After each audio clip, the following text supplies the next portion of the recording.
A raça demoníaca começou um conflito contra eles mesmos. Foi uma batalha deveras longa, e depois de 520 anos, o primeiro rei demônio da história a ter um poder absoluto apareceu e unificou a raça demoníaca novamente. O nome desse rei demônio poderoso era Airan. E 20 anos depois do mundo entrar em paz novamente, o rei dos demônios, Airan, confrontou o deus demônio que governava a raça.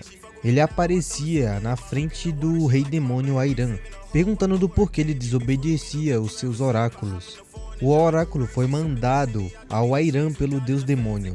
Ele exigiu uma oferenda de 100 vidas demoníacas todos os dias, embora tenha sido um oráculo mandado pelo deus demônio.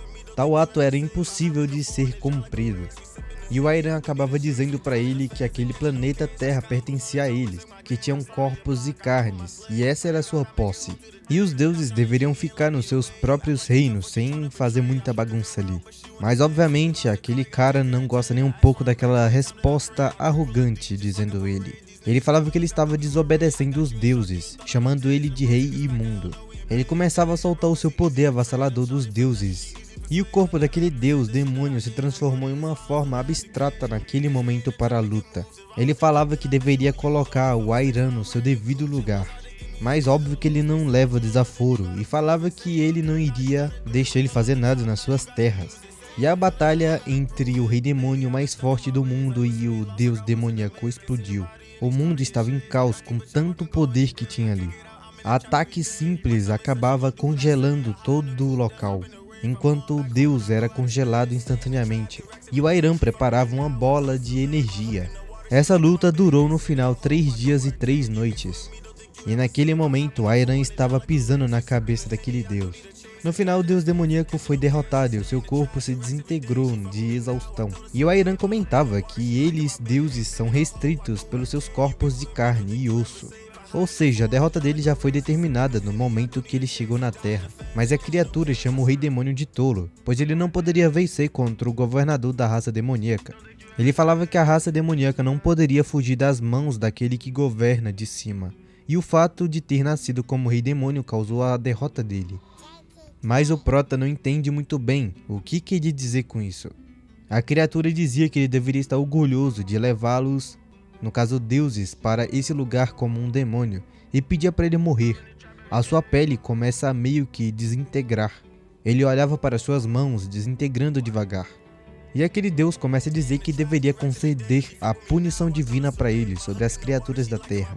O Airan não entendia muito o que estava acontecendo enquanto ele ia desintegrando mais e mais. Enquanto a criatura dizia que ele não queria dizer no sentido figurado.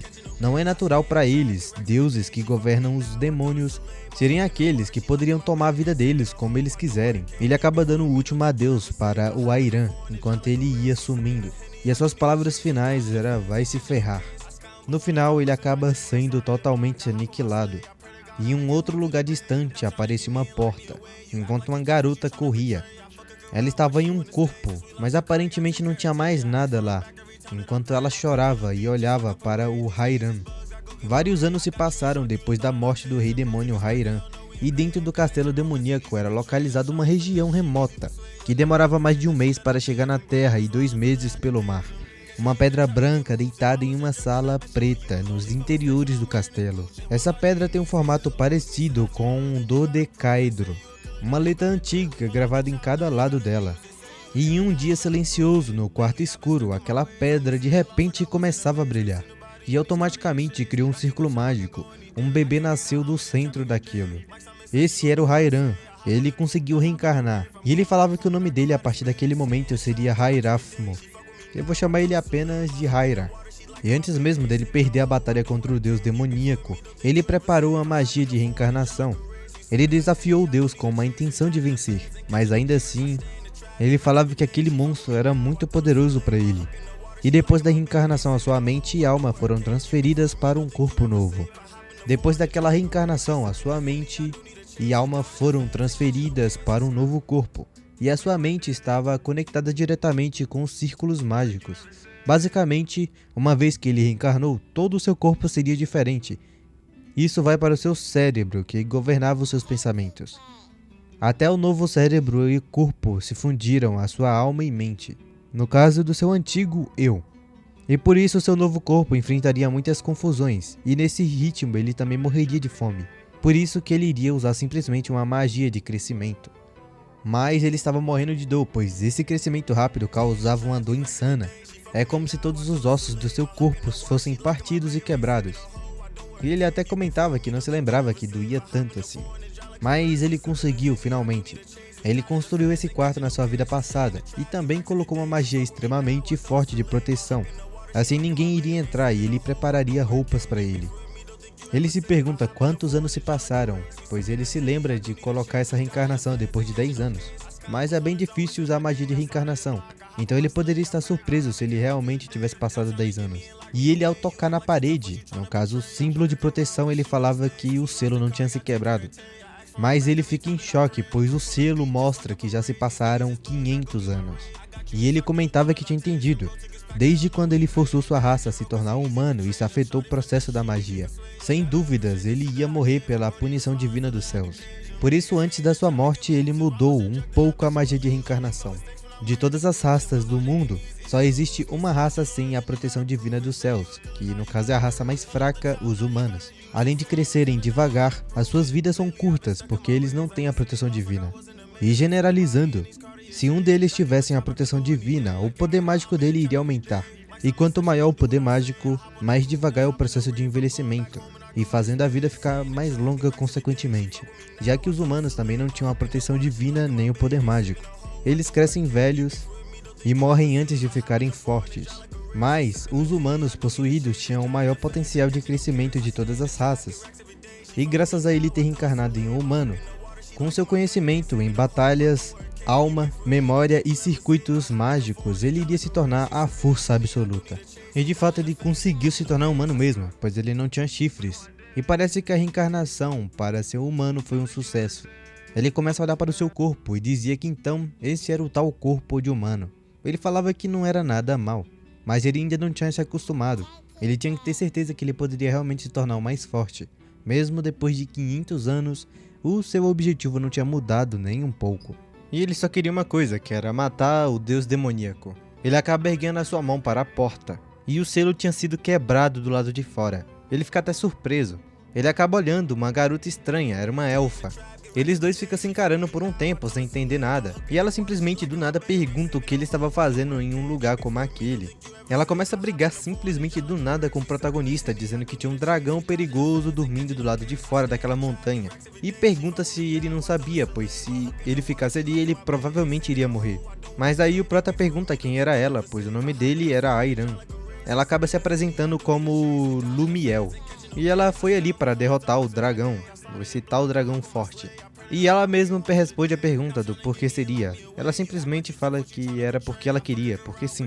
Mas ela vira pra ele e animada falava que ela tinha um trabalho urgente antes de resolver esse problema de derrotar o dragão. Ela queria escoltar ele para os fundos da montanha, mas segundo ela, infelizmente ela não poderia fazer isso, e perguntava se ele poderia descer a salvo sozinho. E o prota dizia simplesmente que era claro que ele poderia. Ela do nada acaba saindo e dizia para ele tomar cuidado, e se quisesse ele poderia até esperar ela ali mesmo, pois ela já voltaria quando ela terminasse com tudo. Mas ela falava que ele não deve em hipótese alguma subir ao topo da montanha, pois teria uma luta feroz. E o prota simplesmente concorda e dá tchau, dizendo que ele ficaria bem, e não era para ela se preocupar. Ele começa a pensar que ela era uma garota bastante barulhenta, e ele também começa a pensar sobre o que ela tinha dito sobre aquele dragão. Qual era esse dragão antigo mesmo, pois ele queria saber. Ele começa a andar pela floresta e pensava que ele pode definitivamente sentir um forte poder mágico vindo do topo da montanha. E deve estar vindo da raça dos mais fortes dragões, os dragões antigos. E baseado nesse poder ele estava sentindo, provavelmente era que esse dragão era o mais forte que ele já viu em todos os outros dragões antigos. E ele estava bastante ansioso, ele olhava para cima e falava que era bastante inconveniente para o lado dele. O seu corpo não estava um pouco acostumada a usar magia, e a melhor maneira era dele se acostumar lutando na marra mesmo. Ele acaba entrando naquela caverna que ele tinha batido de frente. Ele acaba pedindo com licença e só dava para ver um rabo gigantesco. O Prota pedia para eles ter uma competição de força, chamando ele de Senhor Dragão Antigo, cujo nome ele não sabia ainda. O dragão acaba soltando um grito e começa a canalizar um forte poder, que provavelmente era poder de fogo. Enquanto quase tudo na montanha desmonta, o Prota simplesmente lança uma barreira mágica. E de repente ele segura as unhas daquele dragão como se não fosse nada. Ele simplesmente fala para o dragão que aquele foi um ótimo movimento. Enquanto o dragão explodia o Prota com tanto fogo que ele soltava. Mas obviamente nada acontecia, o Prota desvia simplesmente fácil. E em um momento o Prota quase é pego pelo dragão, mas ele acaba pegando uma barreira. O dragão quase morde ele e ele simplesmente segura os dois dentes como se fosse um brinquedo. E depois começa a ser canalizada uma forte energia ao redor do braço do Prota. Aquele dragão simplesmente começa a se levantar. Ele perdeu totalmente o apoio enquanto o Prota segurava ele como se ele fosse um nenenzinho. E simplesmente taca ele com toda a força que ele tinha no chão. Ele até comentava que parecia que essa força de aprimoração do corpo era melhor do que da sua vida passada. E ele achava que ele escolheu bem a raça como humano, já que ele estava bastante forte, mais do que ele esperava. E o dragão não estava nem um pouco feliz, pois o Prota era um alvo bastante forte. Ele começa a canalizar outro poder no bicho. Simplesmente cai uma runa gigantesca em cima daquele dragão, que é suprimido e espremido no chão. O dragão falava que essa era a sua derrota, e falava para esse poderoso ser que estava na frente dele fazer o que quiser com ele. Mas o Prota simplesmente fala que ele poderia se levantar, já que ele também surpreendeu ele. Pode falar a língua dos humanos e aquilo era incrível. Ele não esperava nem um pouco, mesmo que ele seja um dragão ancestral e antigo. Além disso, o Prota falava que o jeito dele de falar também era informal. E se pergunta se ele por acaso seria um dragão jovem. E o dragão falava que sim, ele tinha cerca de 600 anos de idade. Mas aí o Prota admite que ele realmente era bem forte para a idade dele. E o dragão já vai direto ao ponto e pergunta se o Prota só foi ali pelo tesouro dele, pois se fosse esse o caso ele poderia só pegar e levar logo. Mas o Prota não tinha nenhum interesse no tesouro dele. E aí o dragão falava que então ele provavelmente estava ali pelo corpo do dragão, e era pra só matá-lo logo e pegar suas escamas e presas. O Prota pensava que mesmo que fosse um blefe, era bastante corajoso, e ele gostava dessas pessoas assim com essa personalidade. É por isso que ele queria ser amigo desse dragão. Ele acaba chamando o dragão ancestral, dizendo pra ele falar o nome dele. O nome desse dragão era Iolm, o dragão de fogo escaldante, Iolm. Eu vou chamar ele só de Io, que é mais fácil. O Prota falava que ele ficou bastante surpreso que ele ganhou uma disputa de força com alguém que tem 2 nomes. E ele comentava que ter 2 nomes em uma idade tão nova era impressionante. E o dragão aparentemente fica bastante irritado e simplesmente fica manso. Ele falava que o Prota era bem informado, apesar de ser apenas um humano. E o dragão também queria perguntar o nome do Prota. E aí o Prota fala que o nome dele era Airan.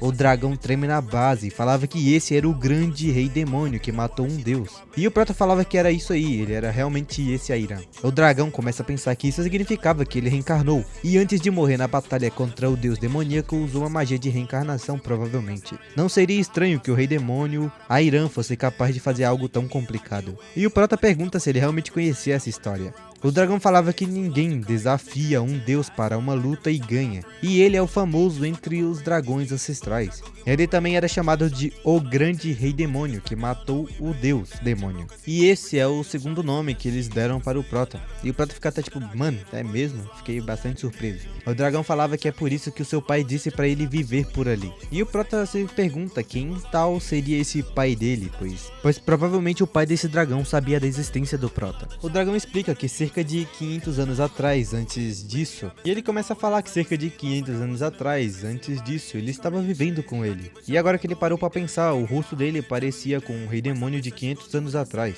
E o Prota pergunta se eles já se conheceram antes. O dragão falava que o nome do pai dele era Iomi Gandhi. E aí o Prota falava que era claro que ele se lembrava. E o dragão falava que o pai dele era o Iomi Grande, o seu pai. E por isso ele conseguiu conhecer ele quando ele era mais novo. O grande rei dragão, Iomi Gandhi. Ele é o dragão ancestral que ele subjugou depois de ganhar numa disputa de força. Ele foi o dragão mais forte que ele já enfrentou na sua vida passada. Porém, ele era mais do que um amigo de juramento. Ele era mais também do que um subordinado. Ele era como um conselheiro. Com mais de 10 mil anos de experiência de vida, ele não era apenas forte, mas também era um dragão muito sábio. E houve muitas vezes que o Prota consultou o Iomi Grande para um conselho. E o Prota pensava que o Iomi provavelmente mandou o Iomizinho viver naquele local. Além disso, o Io ia guardar o túmulo do Prota, embora não pareça. E o Prota, pensando, falava que agora que ele se lembra, a pessoa que aconselhou ele a reencarnar como humano foi o pai dele.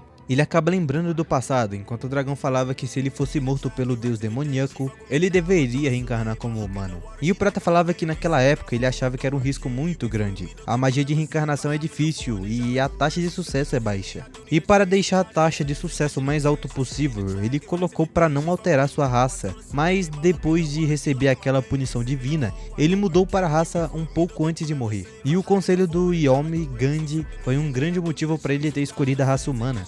E o Prota, colocando a mão na cabeça, falava que ele disse que o seu segundo nome era o grande rei demônio que matou um deus demônio. O Prota falava que ele achava que tinha certeza que ele perdeu contra esse tal deus. O dragão falava que isso mesmo, ele realmente morreu primeiro. E o Prota pergunta o que ele queria dizer. O dragão explica que o custo de usar a punição divina não foi só a destruição do corpo temporário dele na Terra, também deixou o corpo espiritual dele à beira da morte. E o Prota se anima muito com essa notícia e pergunta o que mais tinha para contar. Ele queria todos os detalhes. E o dragão falava que a punição divina usa o conceito de existência para atacar e, portanto, tem um custo muito alto. E como o conceito de existência é bem resistente, se atacá-lo ele tem o seu preço na própria existência da pessoa. E o Prota falava que tinha entendido. A propósito, aquele deus demônio poderia usar a punição divina em humano, será? Mas o dragão responde que não, pois a proteção divina de um deus é como um colar. A punição divina não pode ser usada em uma raça que não tem proteção divina em primeiro lugar. E o Prota pergunta o que aconteceu com o deus demônio depois daquilo.